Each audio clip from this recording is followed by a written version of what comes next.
और आगे बढ़ते हैं। उत्तर प्रदेश की यूपी की 10 विधानसभा सीटों पर उपचुनाव की तैयारियां तेज हो गई हैं। हाल ही में लोकसभा चुनाव में जिस तरह के नतीजे सामने आए हैं, उसके बाद प्रदेश की कई सीटों पर समीकरण बदले हुए नजर आ रहे हैं।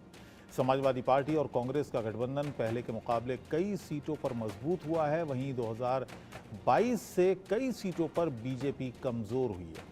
यूपी की जिन सीटों पर उपचुनाव होना है उनमें वो सीटें हैं फूलपुर, मझवा, मीरापुर, मिल्कीपुर, करहल, कुंदरकी, गाजियाबाद, कटहरी और खैर विधानसभा सीट ये वो हैं।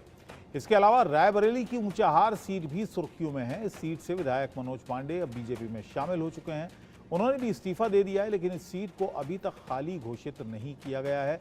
वहीं इन सीटों पर होने वाले उपचुनाव को कांग्रेस समाजवादी पार्टी के लिए 2027 विधानसभा का एक लिटमस टेस्ट माना जा रहा है।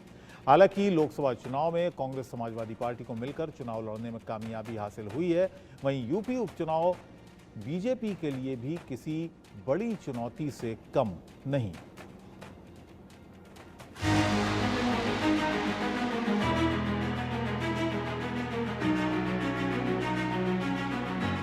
ये तस्वीरें वाराणसी की हैं, जब पीएम मोदी अपनी जीत के बाद काशी पहुंचे। यहाँ लोगों ने उनका दिल खोलकर स्वागत किया। पीएम मोदी ने काशी के लोगों को तीसरी बार वाराणसी से मिली जीत को लेकर धन्यवाद दिया। काशी के लोगों ने मुझे लगातार तीसरी बार अपना प्रतिनिधि चुनकर धन्य कर दिया है।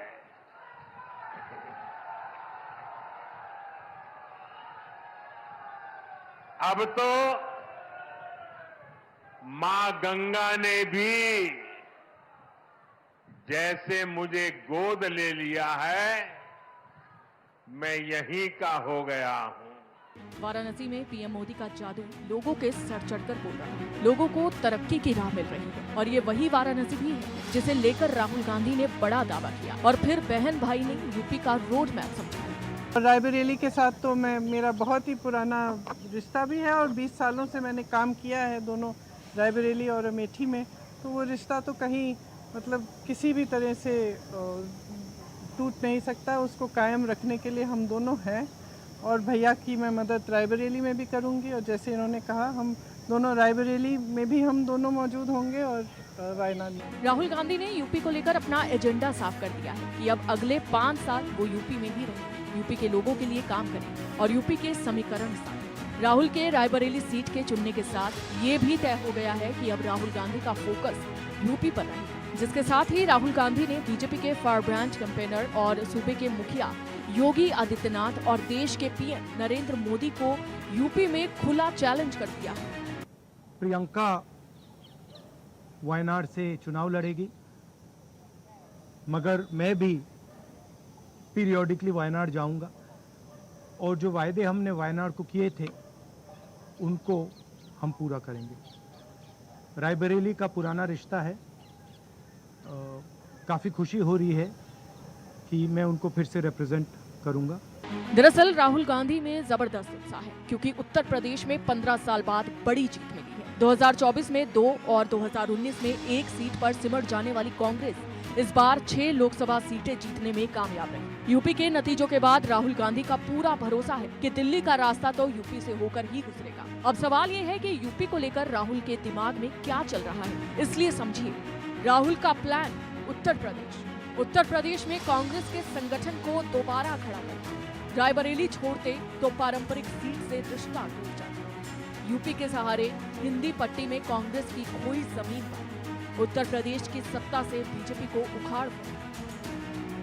अब की बार राहुल गांधी के लिए नाक की लड़ाई बन गई क्योंकि राहुल गांधी पर बार बार ये आरोप लगता रहा है कि उन्होंने मैदान छोड़ दिया। 17 मई को प्रतापगढ़ की रैली में पीएम मोदी ने उन पर अमेठी छोड़ने का आरोप लगाया था। हिंदुस्तान की राजनीति समझकर, कॉन्स्टिट्यूशन पर खतरा समझकर उत्तर प्रदेश ने कॉन्स्टिट्यूशन की रक्षा की है और मैं सब स्टेट्स का धन्यवाद करना चाहता हूं, मगर उत्तर प्रदेश को मैं स्पेशल कहना चाहता हूं। आपने कांग्रेस पार्टी का, इंडिया गठबंधन का समर्थन किया। मतलब राहुल गांधी को कमतर आंकना बीजेपी को भारी पड़ा और यही वजह है कि नतीजों के बाद राहुल गांधी के हौसले बुलंद हैं। और इसके बाद एक्शन का रिएक्शन ये रहा कि राहुल गांधी ने पीएम मोदी को उन्हीं की भाषा में जवाब दिया और वाराणसी में मिली जीत पर चटकारे लेते हुए कहा कि पीएम मोदी बामुश्किल वाराणसी जीते हैं। 11 जून को रायबरेली में राहुल गांधी ने ये भी कहा कि अगर प्रियंका गांधी वाड्रा वाराणसी से चुनाव लड़ जाती तो पीएम मोदी वाराणसी से 2 से 3 लाख वोटों से चुनाव हार जाते। उनके सारे चेले चपाटे कह रहे थे अमेठी आएंगे, लेकिन अमेठी से भी इतना डर गए, इतने डर गए, वहां से भागकर अब रायबरेली में खोज रहे हैं रास्ता। हालांकि उत्तर प्रदेश की राह में राहुल गांधी की राह में कांटे ही कांटे हैं, क्योंकि पार्टी हाशिए पर है। यहाँ कांग्रेस को फिर से खड़ा करना एक बड़ा चैलेंज है। वाराणसी में जान बचा के निकले हैं प्रधानमंत्री, और मैं आपको कहता हूं और बहन से कह रहा हूं, अगर ये लड़ जाती वाराणसी में, अगर ये लड़ गई होती तो आज हिंदुस्तान के प्रधानमंत्री 2-3 लाख वोटों से वाराणसी का चुनाव हार जाते। यूपी में हाशिए पर कांग्रेस, 80 लोकसभा सीट में सिर्फ 6 सांसद। 2019 में कांग्रेस का 1 सांसद था। यूपी में कांग्रेस के सिर्फ 2 विधायक। यूपी से 31 राज्यसभा सांसद आते हैं। 31 राज्यसभा में कांग्रेस से कोई सांसद नहीं। यूपी विधान परिषद में 100 सीटें, यूपी विधान परिषद का कोई सदस्य नहीं।